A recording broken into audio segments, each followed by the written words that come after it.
कथा का केवल एक ही उद्देश्य है कि जीव परमात्मा से जुड़े। जो निरर्थक जीवन हम जी रहे हैं वो सार्थक जीवन में परिवर्तित हो, हम वास्तविकता से परिचित होकर परमात्मा की सन्निधि को प्राप्त करें और जिस उद्देश्य से हमारा जन्म हुआ है उस उद्देश्य की पूर्णता हम आप सभी को प्राप्त हो। और पुनः कोई दूसरा उद्देश्य नहीं है हमारे जन्म का। इस पृथ्वी पर 84 लाख योनियां भोग कर हम केवल इसीलिए मनुष्य बने हैं कि बहुत चक्कर काट लिए, बहुत भवाटबी में पड़ चुके, आवागमन के चक्कर में पड़ चुके, लाखों वर्ष हम अनंत अनंत योनियों में होकर आए हैं। कई बार जीवन के इस कुचक्र में हम पड़े हैं और इस बार सफलतम मनुष्य जन्म मिला है।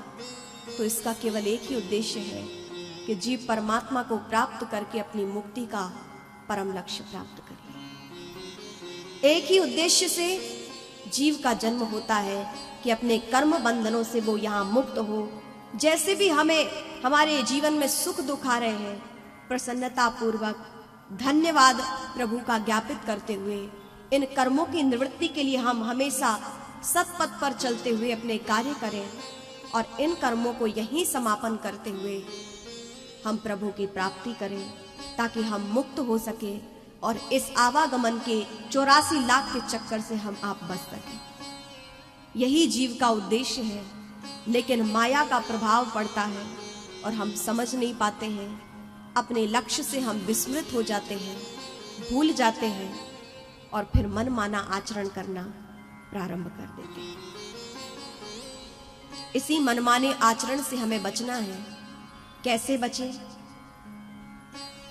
तो सत्संग का श्रवण, महापुरुषों की संगति, महापुरुषों का आशीर्वाद, उनका सानिध्य, उनके वचन हैं जो हमें सत्पथ पर चलने के लिए प्रेरित करते हैं, हमारा मार्गदर्शन करते हैं और लक्ष्य की प्राप्ति के लिए वो माध्यम बनते हैं।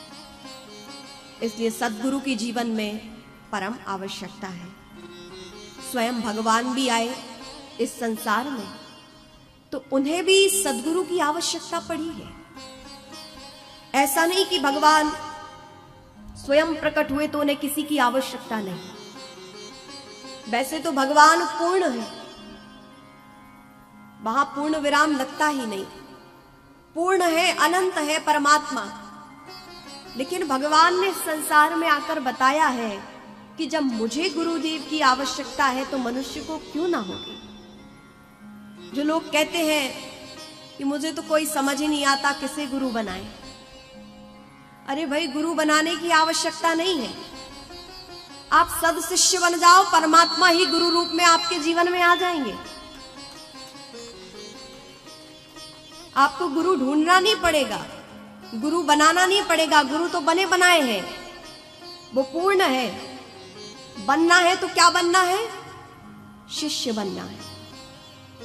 हम जिस दिन सद शिष्य, एक अच्छे शिष्य बन जाएंगे, परमात्मा प्रसन्न होकर स्वयं हमारे जीवन में गुरु रूप अवतार धारण करके हमारे समक्ष होंगे और हमारा गुरुदेव से जुड़ाव हो जाएगा।